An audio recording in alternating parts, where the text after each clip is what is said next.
तामिनी घाटात रायगड जिल्ह्याच्या हद्दीत मंगळवारी दुपारी एसटी बस व कारचा भीषण अपघात झाल्याची घटना सध्या समोर येते। उतार व वेग असल्यामुळे तसेच गाडीवरील ताबा सुटल्याने स्विफ्ट कार एसटी बसला जाऊन समोर धडकली।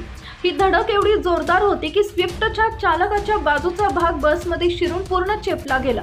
त्यामुळे कार चालक व चालकाच्या पाठीमागे बसलेली ज्येष्ठ महिलेसोबत जे काही भयंकर घडलंय ते ऐकून तुमच्याही अंगावर काटा येईल। नेमकं काय घडलं ते पुढे बघा। त्या अगोदर आपल्या चॅनलवर नवीन असाल तर चॅनलला सबस्क्राइब जरूर करा, जेणेकरून अशा प्रकारच्या अपडेट्स या तुमच्यापर्यंत पोहोचत राहतील। याबाबत सविस्तर माहिती अशी की खेड चिंचवड ही एसटी बस पुण्याच्या दिशेकडे जात होती। उतार व वेग असल्यामुळे तसेच गाडीवरील ताबा सुटल्याने स्विफ्ट कार एसटी बसला समोर जाऊन धडकली। त्यामुळे कार चालक व चालकाच्या पाठीमागे बसलेली ज्येष्ठ महिला यांचा मृत्यू झाला। तसेच हे दोन्ही मृतदेह कारमध्येच अडकून पडले। सह्याद्री वन्यजीव रक्षणार्थ सामाजिक संस्थेचे सदस्य घटनास्थळी जाऊन त्यांनी आधुनिक साधनांच्या माध्यमाने अडकलेले मृतदेह बाहेर काढण्याचं काम सुरू केलं। कारमधील 3 जखमींना मानगाव येथील उपजिल्हा रुग्णालयात उपचारासाठी हलवण्यात आले।